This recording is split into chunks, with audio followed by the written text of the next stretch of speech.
بسم اللہ الرحمن الرحیم۔ السلام علیکم ویورز، آج میں آپ کے ساتھ پہلی تعلیمی کانفرنس جو کہ 27 نومبر 1947 کو منعقد ہوئی تھی، اس کے مقاصد اور اس کے اوپر جو قائد اعظم نے اپنا پیغام دیا تھا وہ ڈسکس کروں گی۔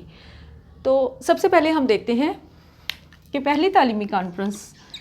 جو کہ 1947 میں منعقد ہوئی تھی اور یہ قائد اعظم کی سپرویژن میں منعقد ہوئی تھی، اس کے اوپر قائد اعظم نے اپنا کیا پیغام دیا تھا۔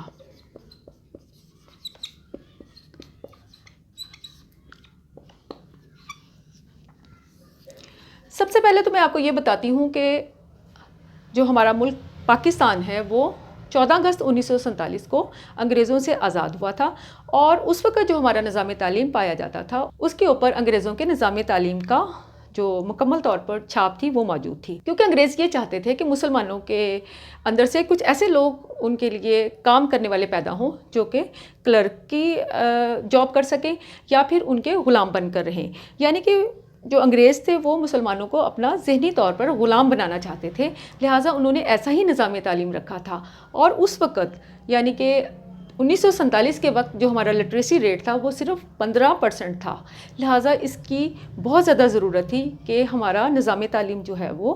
ایک اچھا ہو، اور اس کے ساتھ ساتھ اس کے اوپر جو ہماری اسلامی اقدار ہیں، اسلامی نظریہ حیات ہے، اس کی بھی چھاپ ہو، کیونکہ ہمارا ملک جو تھا وہ اسلام کے نام پر ہی قائم کیا گیا تھا، لہٰذا اس کی بہت زیادہ ضرورت تھی کہ ہمارا نظام تعلیم ایک طرف تو سائنسدان پیدا کرے، ریسرچ کے اوپر کام کرنے والے افراد کو پیدا کرے، اور اس کے ساتھ ساتھ وہ ان تمام لوگوں کے اندر اسلامی اقدار کے لیے محبت اور احترام کا جذبہ بھی پیدا کرے۔ چنانچہ ان تمام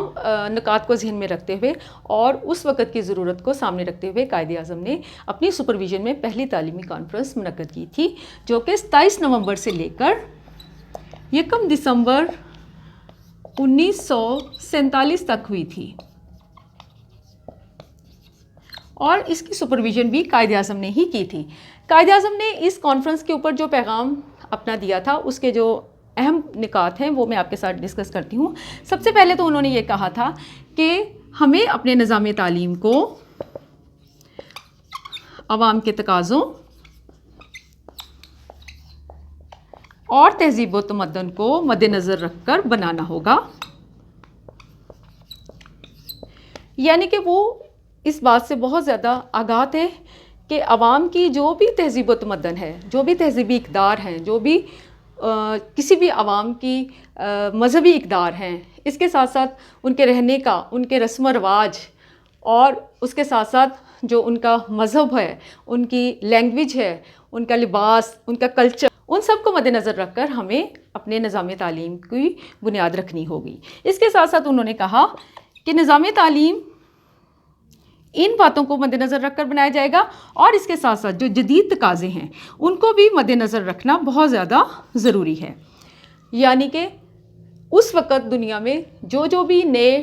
ٹرینڈز تھے، جو بھی نئی ایجادات ہو رہی تھیں، جن کے اوپر بھی سائنسی میدان میں کام ہو رہا تھا، اور جو اس وقت کی ضرورت تھی اس کو بھی مد نظر رکھنا بہت زیادہ ضروری ہے۔ گویا ہمارا نظام تعلیم ان دونوں پوائنٹس کو مد نظر رکھ کر بنانا ہوگا۔ اس کے ساتھ ساتھ انہوں نے یہ کہا تھا کہ ہمارے ملک کے مستقبل کا انحصار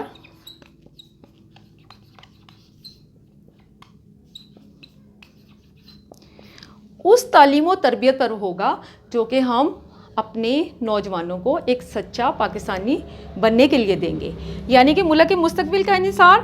تعلیم و تربیت پر ہے۔ اور کون سی تعلیم و تربیت؟ کہ جس کے ذریعے ہمارے بچوں کے اندر پاکستانیت سے محبت پیدا ہو، یعنی کہ ایک پاکستانی وہ بنے، اور پاکستانی بھی کیسا؟ سچا پاکستانی ہو۔ گویا ہمارے ملک کے مستقبل کا انحصار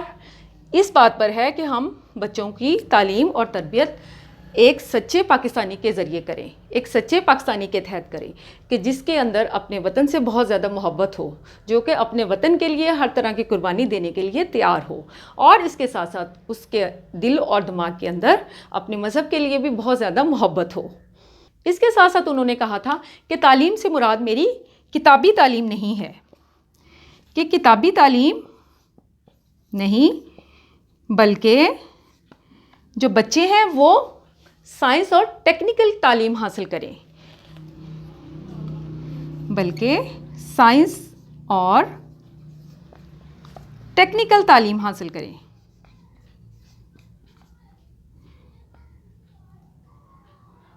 قائد اعظم اس بات سے بخوبی آگاہ تھے کہ تعلیم صرف جو ہماری بکش نالج ہے اسی کو حاصل کرنا جو ہے وہ ضروری نہیں ہے، بلکہ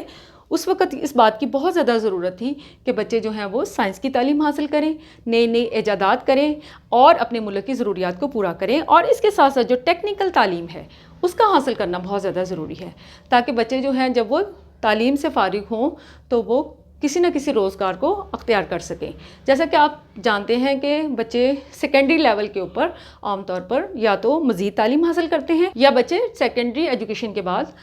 جو تعلیم ہے وہ اکثر چھوڑ دیتے ہیں۔ لہٰذا اس بات کی بہت زیادہ ضرورت تھی کہ بچے جو ہیں وہ ٹیکنیکل تعلیم حاصل کر کے مختلف شعبے جو ہیں وہ اختیار کر سکیں۔ ایک طرف تو ہمارے ہاں جو بے روزگاری کا مسئلہ ہے وہ ختم ہوگا اس سے، اور دوسری طرف اس سے جو بچے ہیں وہ ملک کی خدمت کر سکتے ہیں، مختلف شعبوں کو اختیار کر کے جو ملک کی ضروریات ہیں اس کو پورا کر سکتے تھے۔ تو گویا انہوں نے سائنس اور ٹیکنیکل تعلیم کی طرف بہت زیادہ توجہ دی تھی۔ اس سے کیا ہونا تھا؟ اس سے ہونا تھا کہ ملک کی جو اقتصادی حالت ہے وہ بہتر ہونی تھی، اقتصادی حالت بہتر ہونی تھی، اور اس کے ساتھ ساتھ بچوں نے مختلف سائنس کے شعبوں میں اور جو منظم کی ہوئی اس وقت کی صنعتیں تھے اس میں بھی انہوں نے کام کرنا تھا، اور اس طرح انہوں نے اپنی ملکی ضروریات کو پورا کر کے اپنے ملک کو پوری دنیا میں بہت آگے لے کر جانا تھا۔ گویا قائد اعظم نے سائنس اور ٹیکنیکل تعلیم کی طرف بہت زیادہ توجہ دی تھی۔ اس کے ساتھ ساتھ انہوں نے کہا تھا کہ ہمیں اس بات کو مد نظر رکھنا چاہیے کہ ہمارا اس دنیا کے ساتھ مقابلہ ہے جو کہ تیزی کے ساتھ آگے بڑھ رہی ہے، لہٰذا ہمیں سائنس اور ٹیکنیکل تعلیم کی طرف توجہ دینے کی بہت زیادہ ضرورت ہے۔ لیکن صرف انہوں نے اسی بات کے اوپر فوکس نہیں کیا، بلکہ اس کے ساتھ ساتھ انہوں نے بچوں کی کردار سازی کے اوپر بھی بہت زیادہ زور دیا تھا۔ انہوں نے کہا تھا کہ بچوں کے اندر ایثار قربانی کا اور اس کے ساتھ ساتھ عزت نفس کا جذبہ پیدا ہو، تاکہ بچے جو ہیں وہ اپنے ملک کی جو قومی خدمت ہے اس میں کام کر کے اپنے ملک کا نام جو ہے وہ روشن کر سکیں۔ تو ویورز، آج میں نے آپ کے ساتھ پہلی تعلیمی کانفرنس کے اوپر جو قائد اعظم نے اپنا پیغام دیا تھا وہ شیئر کیا ہے، اور ان کے ویژن کو سامنے رکھتے ہوئے ہمیں ایز اے ٹیچر اور اس قوم کے ایک فرد کی حیثیت سے ہمارے نظام تعلیم کو انہی پوائنٹس کو سامنے رکھتے ہوئے بنانا ہوگا، اور ہمیں اپنے بچوں کی تعلیم و تربیت اس طرح سے کرنی ہوگی کہ ایک طرف جو ہے ہمارے بچے جو ہیں وہ اس ملک کی ضروریات کو پورا کریں، اور اس کے ساتھ ساتھ وہ ایک سچے پاکستانی بنیں، اور ان کے اندر جو اسلامی نظریہ حیات کی جو خوبیاں ہیں وہ پیدا ہوں، کیونکہ آپ کو پتہ ہے جو اسلام ہے وہ ایک مکمل ضابطہ حیات ہے۔ اسلام کے اندر اس دنیا کے اندر زندگی گزارنے کے مکمل اصول موجود ہیں، لہٰذا ہمیں اسلامی اقدار کو بھی مد نظر رکھنا ہوگا، اسلامی اقدار پر عمل کرنا ہوگا، اور اس کے ساتھ ساتھ ہمیں سائنس اور ٹیکنیکل تعلیم حاصل کرنے کی ضرورت ہے، تاکہ ہم جو دنیا میں ترقی حاصل کر سکیں اور اپنے ملک کا نام روشن کر سکیں۔ تو اگلی ویڈیو میں آپ کے ساتھ پہلی تعلیمی کانفرنس کے مقاصد اور اس کی تجاویز کو شیئر کروں گی۔ تب تک اللہ حافظ، شکریہ۔